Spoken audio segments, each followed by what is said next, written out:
Hello there, everybody. I hope everybody's doing great today. And welcome to CJ's Drop on Life. Today I'm sitting in my car because I did a stupid thing last night and ate a bunch of fiber before I went to bed. And if you know what fiber does to you, I'm sure you do. And I did too. And I ate it before I went to bed. That was pretty stupid. But anyways, so I don't know if I'm going to have an emergency here and have to go someplace or what. But I feel kind of like upset. I think I should start eating fiber in the morning, not before I go to bed. Anyways, not that you really needed to know that, but I thought, well, I'd share that with you. It was kind of an off-the-cuff video today. Didn't really have anything planned. Didn't really have a plan to make a video today. But I figured I would because I had a couple things on my mind. I thought, well, I need to make a video and share it. So I hope you watch it all the way through. And I hope you like and subscribe to this video too. Like and subscribe to my channel. So today I'm going to start out with a little joke today that I heard the other day and I thought was kind of cute. And this video might be on the line of that. So I heard this joke. It's pretty funny actually. I thought it's clean, but it's not clean, but it's clean. Okay? That's the kind of jokes I like. I like the clean jokes. I don't like these comedians that get up there and talk dirty and try to pronounce every other word in their video with the F word and drop dirty stuff. But this joke here is pretty clean. So I heard it the other day, and here it goes. What does Willie Nelson always say? Everybody always needs a little Willie. That was funny. I mean, you could think of that as clean. I'm not putting the F word in there. I'm not putting anything in there. It makes you think either way. Everybody needs a little Willie. But, you know, I'm the type of person that likes to watch, I don't know about you, that likes to watch clean comedy. So, a lot of these comedians today, and it has been going on for a while, it's nothing new, but it seems to be getting worse. When you go to, like I watch dry bar comedy. I don't know if you ever watched dry bar comedy or not. It comes out of, I think it's, was it Iowa, I think? I think it's Iowa where they have the dry bar comedy stage and all these comedians meet. And they're very clean. They might tell a little joke like I just told at the beginning. But most of them are pretty clean. Some of my favorite comedians that I used to love to watch, just reminiscing on a few back from the days. One of my big favorites was Jonathan Winters. I always liked Jonathan Winters. He was so funny. The guy could, I remember him on the Jack Paar show. If you go back and watch this video on YouTube, type in Jack Paar, Jonathan Winters stick. And when I mean stick, I mean the regular stick. Jack Paar gave him a stick and said, here's the stick for you, Jonathan. Go up and make something funny out of this. And he, out of the top of his mind, this was no rehearsal, anything. This guy was spot on all the time. Jonathan Winters was the type of guy that would make something funny out of nothing. Jack Paar just gave him a stick. And he went up there, I would say, for a good 5 minutes. And it's one of the funniest routines you'd ever see, just off the top of his head. Came up with all these funny scenarios with this stick. He turned the stick into an oar and a canoe. He turned the stick into an arrow. He turned the stick into all these different things. You've got to watch this video, especially if you're a Jonathan Winters fan. You might have already seen this, but one of the funniest things I've ever seen this man do. I mean, I didn't really care for him so much, like in Mork and Mindy and stuff. When he was a comedian, he used to go on the Johnny Carson show, like I said before, the Jack Paar show. And I would have loved to seen this guy in concert.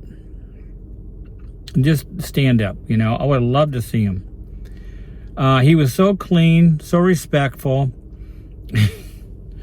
he just brought laughter to me, you know, and I think that's a big thing that we're missing now, because we see these comedians now that I don't understand their routine or their monologue that they have, because every other word is the F word. Every other, and it doesn't make any sense. I like comedians that tell a story, that they start out and they go through all these different comedy things, but they start out at one thing, but at the end they do a roundabout, and it takes you back to when they first started, and it ends it up when they first started, and it's a very good closing for their routine that they're doing.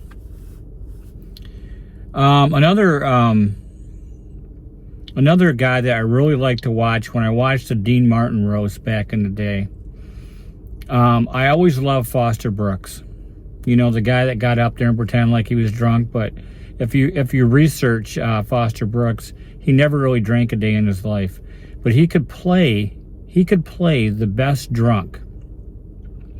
There was a couple that I really loved that he did on a Dean Martin roast, Foster Brooks. I love it when he roasted Don Rickles. Don Rickles always had it coming to him, because he would get up there and he would roast people. And some of the stuff was really funny Don Rickles did, don't get me wrong. But some of it was this, you know, people that didn't know who Jonathan Winters, Don Rickles was, would think that he was being rude, like someone like my brother. He's younger than me. He just thought he was so rude. He just never wanted to go see him. He thought he was rude. And a lot of times he was. But you had to understand Don Rickles. But when Jonathan Winters got up there and roasted Don Rickles, it was the funniest bit. Look that one up also on YouTube. Don Rickles, or Dean Martin roast Don Rickles, or Foster Brooks roast is Don Rickles. It has you in tears, man. It's so funny. It is. You're just and no matter how many times I see that routine, I'm in tears every time. And Don Rickles was in tears too. He thought it was the funniest thing he ever seen. And this guy, Foster Brooks, you see him sitting in a chair before he got up, and they would introduce him. And on his way walking up, he was looked totally sober when he was sitting in his chair.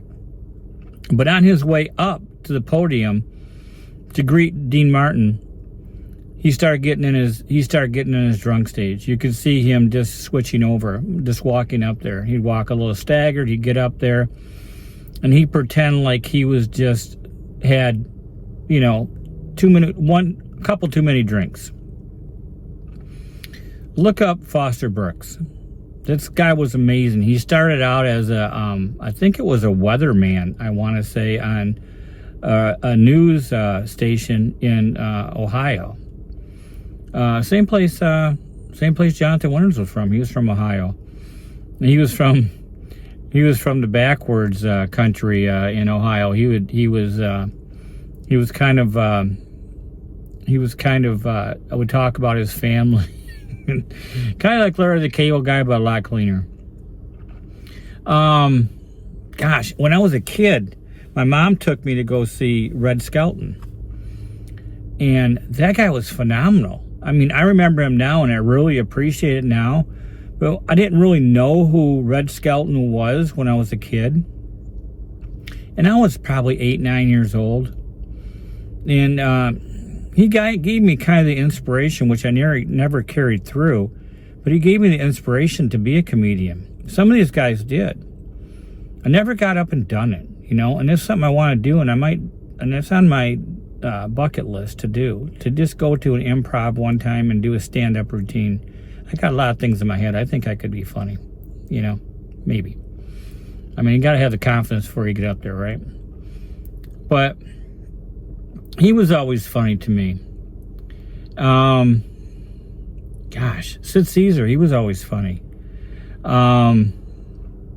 You know, people like that. And then we started getting into the age of the 70s. You had George Carlin.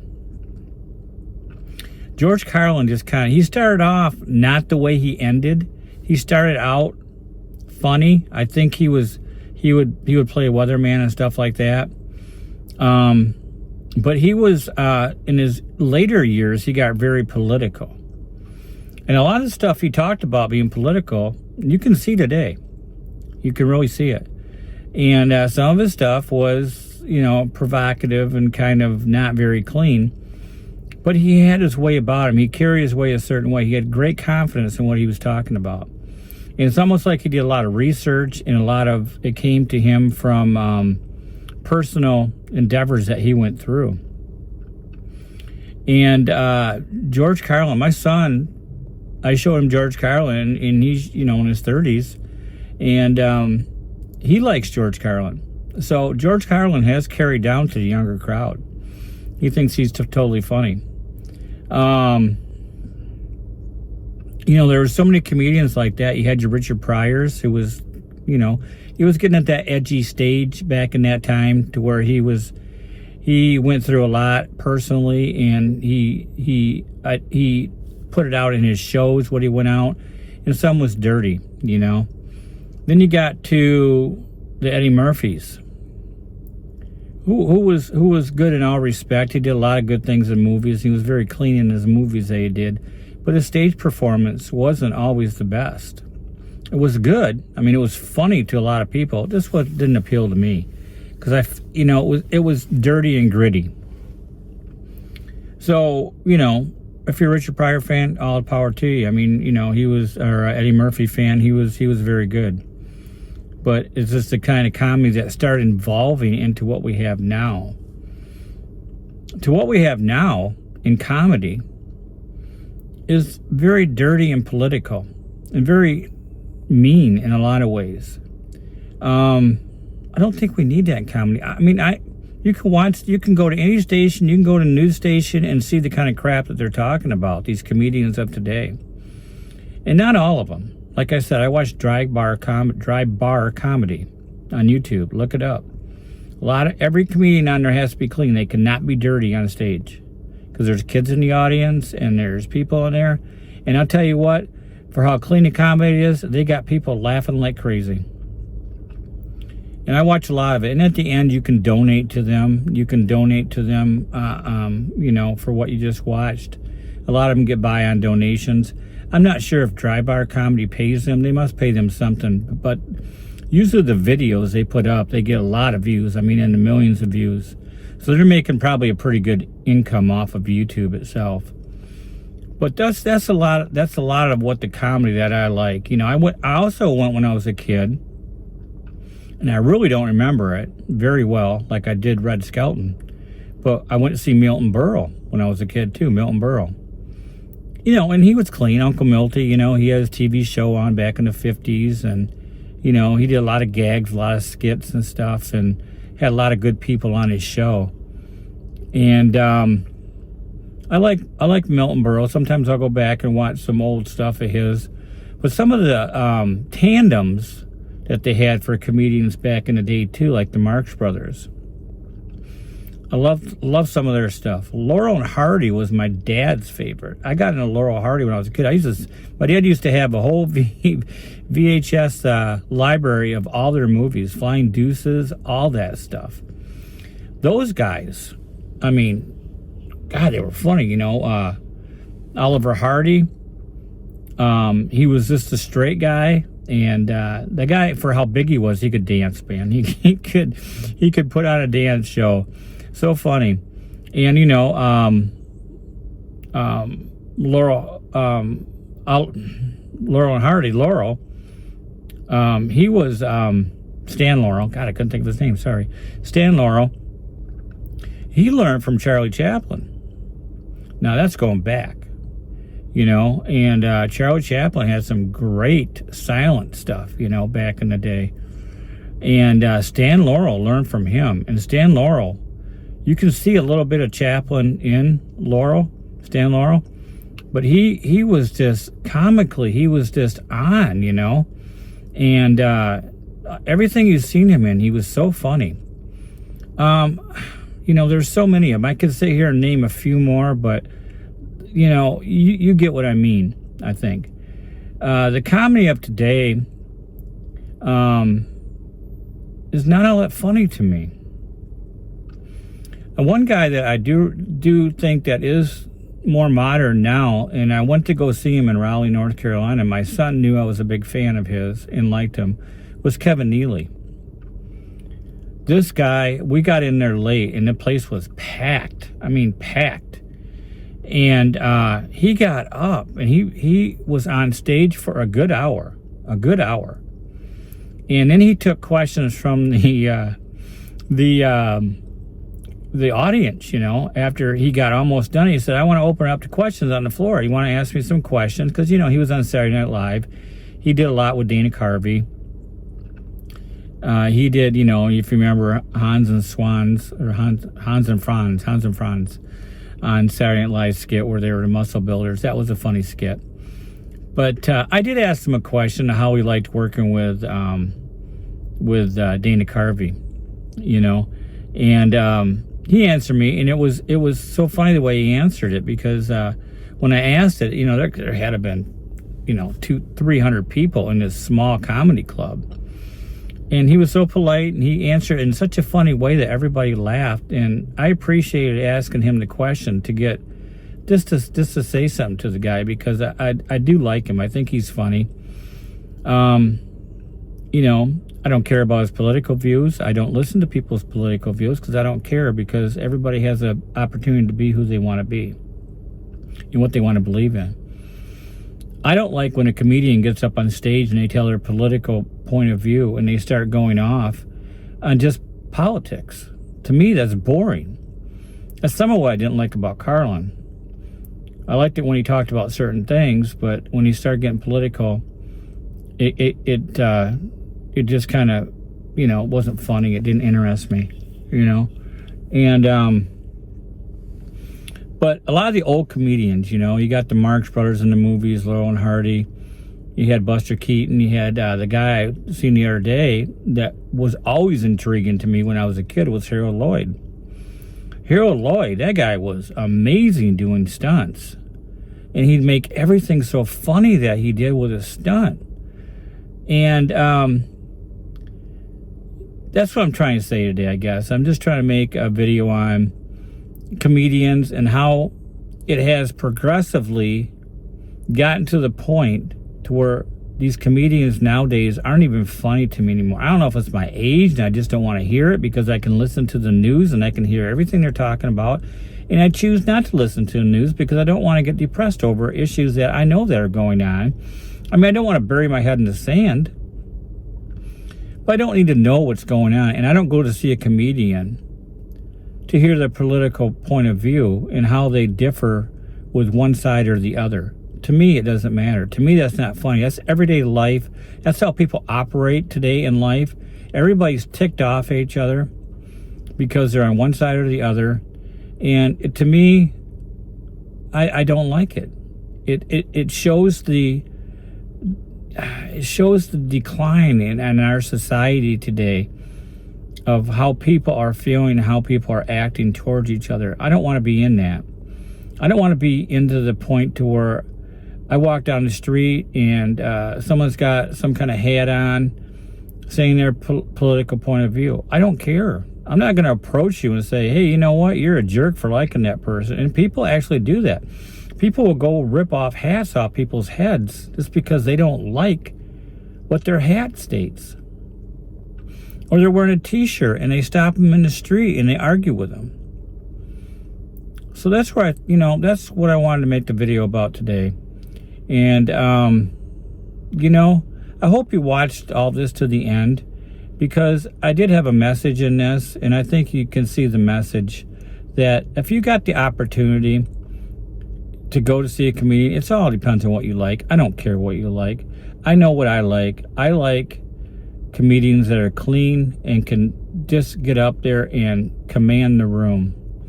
They can talk to that guy way in the back and make him laugh as well as they can the person in the front. So that's my video for today. If you got any comments on what comedians you liked, put them down below and tell me why. Tell me how you like this video, but tell me about the comedians that were your favorite growing up and just made you laugh. All right, everybody. This is CJ's Drop on Life, and please stay tuned for future videos from me. to where I get on topics that are not political. I don't want them to be, but sometimes they might be. But I don't care what you are. You're your person. I'm my person. So let's just all get along. And that goes back to what I always say. Please say hi to somebody. You know, it might be an older person that has no one at home. Their kids are gone. Their kids don't call them. They don't say hi to them. And you might just say, hey, how you doing today? And that might brighten up their whole day and say, gosh, you know, and they talk to you. And it's like it made their whole day just by a stranger saying hi to them. So, all right, I'm out of here. CJ's Drop On Life. Everybody have a great day today. Have a blessed day today. And carry on, people, and I'll see you next time.